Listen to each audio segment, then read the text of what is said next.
morning, squad.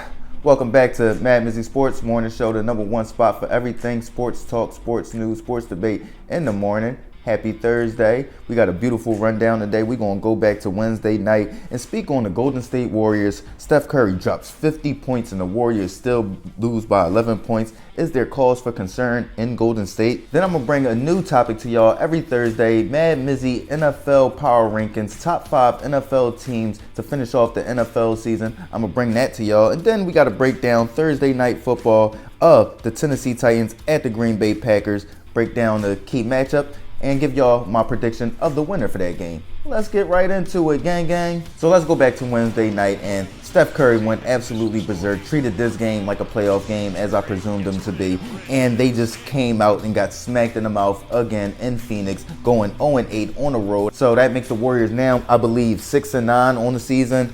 To me, is there cause for concern in Golden State? I would have to say there has to be some type of cause for concern. You look at last night, you get no bucket from Jordan Poole. Jordan Poole, after getting paid, has just been, he's just disappeared. Let's be honest. His three-point percentage has dropped. His field goal percentage has dropped. He's turning the ball over more. Like his points per game have dropped. Like I just don't know what's going on with Jordan Poole. The defense has just been getting smashed out there. They gave up 100 points in 3 quarters last night. Just absolutely pitiful defensively. Getting nothing from Jermichael Green, from Dante DiVincenzo. Nobody on the bench was scoring yesterday besides the new person that they brought in. I forgot his name. I forgot main man name. So I think there's a little cause for concern in Golden State, but I feel like they're just catching their stride on figuring out how that rotation is going to be.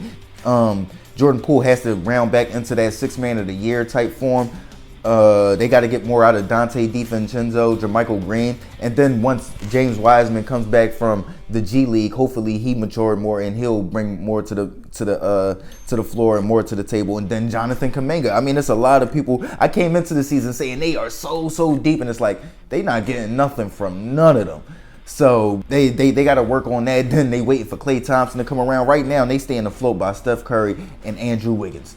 That's what they really staying afloat by. Steph Curry, Andrew Wiggins, and Kevon Looney. That's who's keeping them afloat right now, because Draymond Green isn't doing what he usually does defensively, and Jordan Poole's not doing what he's doing coming off of the bench. Klay Thompson's not doing what he's doing shooting the ball, and then the bench isn't producing how we expected them to produce coming into the season. So I think there's a little cause for concern, but they are the defending world champs. They are the 4-time champs, and I'm not too concerned about them right now. I feel as though I looked at them yesterday, and they do look a little bit uninterested.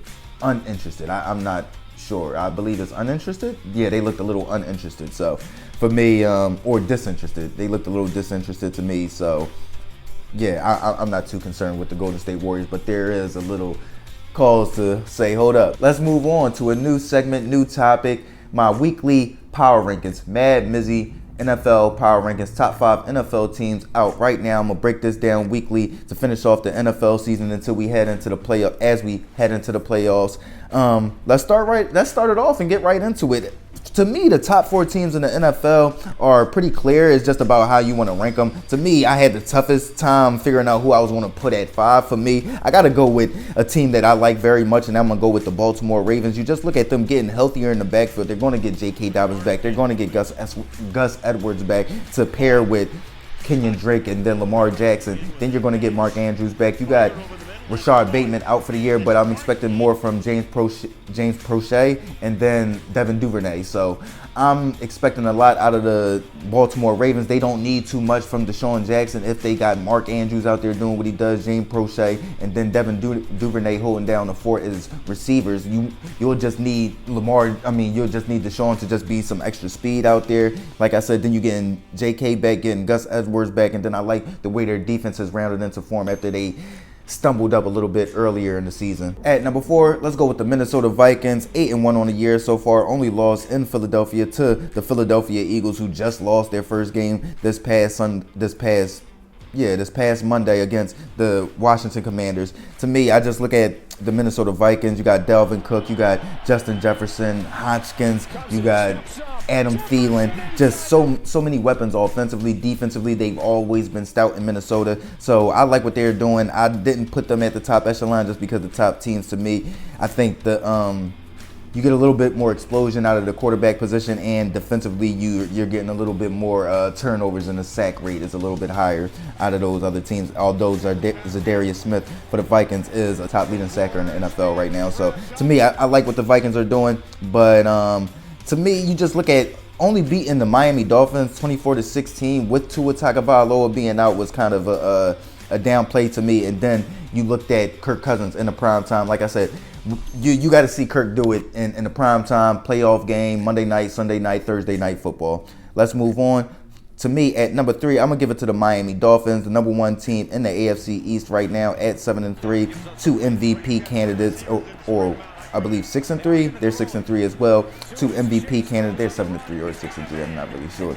I wrote the joint down and everything. I'm still not sure. But 2 MVP candidates and Tua Tagovailoa and then Tyreek Hill. You think about Jeff Wilson Jr. in the backfield, Raheem Mostert, Jalen Waddle, Mike Gesicki.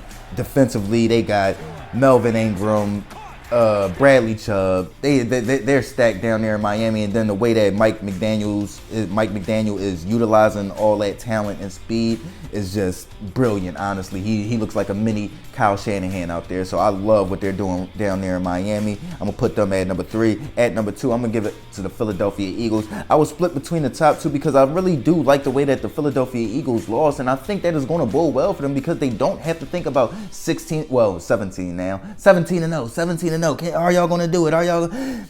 They don't have to worry about now. Now they can get back on track. Now they can focus on some of the things that kind of hindered them in their loss. Although, like I said, you look at the loss and you got A.J. Brown dropping the ball into the safety hands for an interception. You got Quiz Watkins dropping getting stripped as he fumbled the ball. Then you got the questionable roughing the passer, or not questionable roughing the passer, just a bonehead decision by Brandon Graham, a veteran that won't make that play 9 times out of 10 again. So to me, I really, really like the Philadelphia Eagles. It's just, how can you go against the number 1 team, the Kansas City Chiefs, at 7-2? Patrick Mahomes right now is clearly the runaway MVP.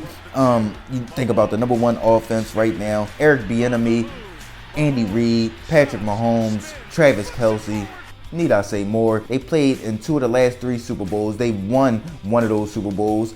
They've been in 4 of the last 5 AFC championship games. So it's almost a guarantee that they're going to be one of the last 4 teams left. How can you bet against that? So for me, it's going to be Baltimore Ravens at 5, at 4 the Minnesota Vikings, at 3 the Miami Dolphins, at 2 the Philadelphia Eagles, and at 1 the Kansas City Chiefs. Let's move on to Thursday night football. Before we end it off, though, tonight in Thursday night football, we got the Tennessee Titans at the Green Bay Packers. This is going to be a physical game in Lambeau Field. When you look at the Green Bay Packers, last week, they rushed the ball 39 times for 207 yards against the Cowboys for a win. And you had Aaron Rodgers on the sideline screaming at Matt LaFleur, run the bleeping ball more. You feel what I'm saying? So I expect them to come out there, run the ball even more tonight. On the other end, you got King Henry.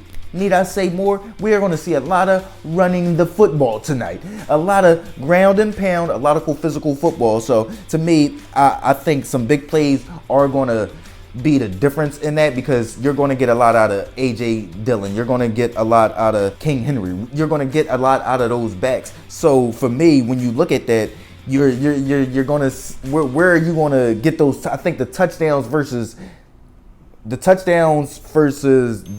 field goals is what's going to split the hairs in this game, because both of these teams are probably going to be able to move the ball in between the 20s. Is all about what you're going to do in the red zone. That's going to be the key matchup that I'm looking out for tonight is who's just going to execute better in the red zone. I feel as though getting Christian Watson more involved last week with 3 touchdowns and 4 receptions, it bodes well for the Green Bay Packers, and I think they're going to be a little bit more explosive tonight. I'm going to go with the Green Bay Packers, 24-20. They're going to execute a little bit better in the red zone. Christian Watkins, probably another tubby tonight, and yeah, I see the Green Bay Packers getting on a little win streak. winning their second game in a row, 24-20 over the Tennessee Titans at home. Steph Curry scores 50 points and the Warriors still lose by 11. Is there cause for concern in Golden State? What are the top 5 teams? Who are the top 5 teams in the NFL right now? Let me know what y'all think. What did y'all think of my power rankings? And then who do y'all have tonight, or what's the key matchup tonight in the Thursday night football game of the Tennessee Titans at the Green Bay Packers?